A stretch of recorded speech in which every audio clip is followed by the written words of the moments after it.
একইভাবে আরও অনেক কিছু আমাকে আল্লাহ স্বপ্নে শিখিয়েছেন, যে বাচ্চাদের সাথে স্নেহ দিয়ে আচরণ করতে হবে, মা বাবার সাথে নম্রভাবে কথা বলতে হবে। কে কি ধরনের প্রমাণ দেখে?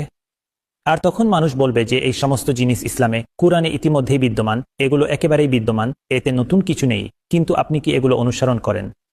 যারা মন্তব্য করে, যারা ভিডিও বানায়, আপনি কি নিজে এগুলো অনুসরণ করেন? আপনি এগুলো মোটেও করেন না। যদি আপনি তা করতেন তাহলে আপনি বলতেন, আচ্ছা, আমরা ধৈর্য ধরব, 8 বছর ধরে কোনো দাবি করেনি, দেখা যাক তিনি দাবি করে কিনা। আমরা অবশ্যই এতে বিশ্বাস করব, কারণ আমাদের দৃঢ় বিশ্বাস আছে যে তাই এখন ইউটিউবে যে স্বপ্নগুলো আছে সেগুলো এখন পুরনো তারিখে আছে, এখনও তা ঘটেনি, এবং আমরা আশা করি ভবিষ্যতে তা ঘটবে। আমরা এটা বিশ্বাস করব, তাই ইউটিউবে এখন যে ভিডিওগুলি আছে সেগুলো পুরনো তারিখের। এখন আপনি পুরনো ভিডিও আপলোড করে সেটি পুরনো তারিখে নিতে পারবেন না, এটা সম্ভব নয়। যান এবং দেখুন, এগুলো পুরনো ভিডিও যেখানে আমি বলেছি আমি কখনো কোনো দাবি করব না।